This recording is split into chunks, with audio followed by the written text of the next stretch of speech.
Sa gitna ng kasikatan ng tambalan nina Barbie Forteza at David Lococo, nananatiling cool at chill lang ang boyfriend ng kapuso primetime princess na si Jack Roberto.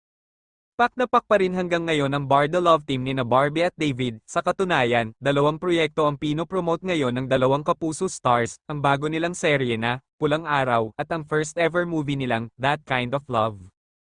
Pero ang tanong nga ng mga Marites all over the universe, paano nagagawa ni Jack ang maging chillax lang kahit maraming nagsasabing sana raw ay sina Barbie at David na lang ang magkatuluyan sa ending.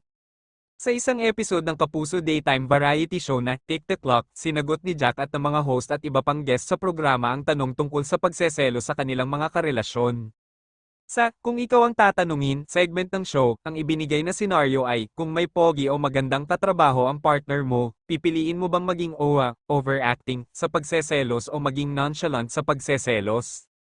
Unang sumagot ang komedyanteng si Danita Knows, OA ako.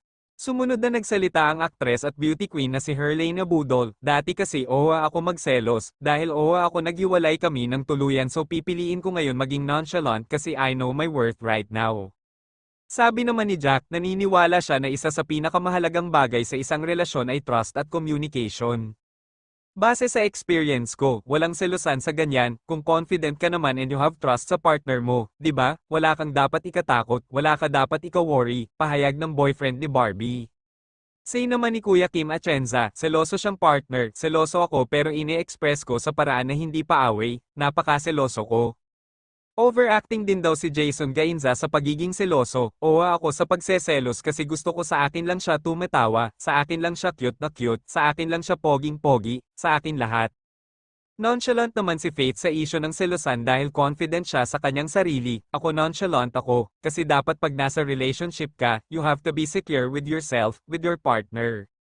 Dapat may trust ka kung sino man yung kasama niya, di ba dapat confident ka sa sarili mo, hello, ako na to tapos gaganyanin mo pa ako, so kung mayroon man siyang gagawin, nasa kanya na yun, kung nangyari man yun, bahala ka na sa buhay mo, bye bye, aniya pa, para naman kay Pokwang, ako, nonchalant, ang bawat partner, babae man o lalaki, girlfriend, boyfriend, husband, wife, huwag ninyo bibigyan ng reason magselos, ang tawag doon respeto, kailangan mag-usap kayong mabuti.